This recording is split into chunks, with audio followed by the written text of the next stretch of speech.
Hello PBA fans! Part ba ng 2025 goals nyo na makita ang favorite teams nyo ng live? Nandito ako ngayon sa Ninoy Aquino Stadium to be your guide para mapanood ang PBA in person. Pero paano nga ba pumunta dito? Kung ikaw ay bibiyahe gamit ang LRT, bumaba sa Vito Cruz Station. Mula doon, kaya na itong lakarin papunta sa stadium. Kung ikaw naman ay magbubus, sumakay naman ng bus papuntang TAF. Kung magdadrive ka naman, Waze o Google Maps are your friends. I-search lang ang Ninoy Aquino Stadium. Available din naman ang parking dito. Dumating lang ng maaga para hindi maubusan ng pwesto. Siyempre, importante na meron kang ticket. Pwedeng bumili online via Ticketnet o bumili sa stadium on game day, pero ingat sa mga scalper ha. Pumapatak lang sa 60 pesos hanggang 620 pesos ang presyo ng tickets dito sa Ninoy Aquino Stadium. Ano naman ang mga dapat dalhin? Pwede na siguro ang phone, wallet at maliit na bag. Available ang pagkain at inumin sa loob ng venue. Once na nasa loob ka na ng stadium, saan naman the best na pumwesto? Sa totoo lang, dahil sa mas maliit na space ng Ninoy Aquino Stadium kumpara sa ibang mga arena, ay mas kita mo ang court dito kahit saan ka man pumwesto. Ito ang view sa upper box,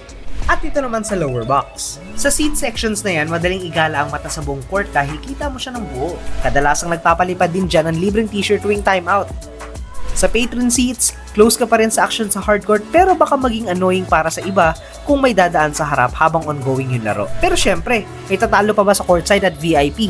Sa sobrang lapit mo sa court, minsan kaya mo nang marinig yung banter ng players o much better, makapagpa-picture sa kanila. Kaya naman, magdala rin ng maraming energy para sumuporta sa inyong favorite teams ha. Alam nyo ba dito sa PBA, meron din silang tinatawag na PBA Game Experience kung saan marami silang nakahandang pakulo para sa live audience tuwing timeout. So ano bang hinihintay nyo? Grab your tickets at experience ang thrill ng PBA Live. For more content like these, follow us on our social media accounts.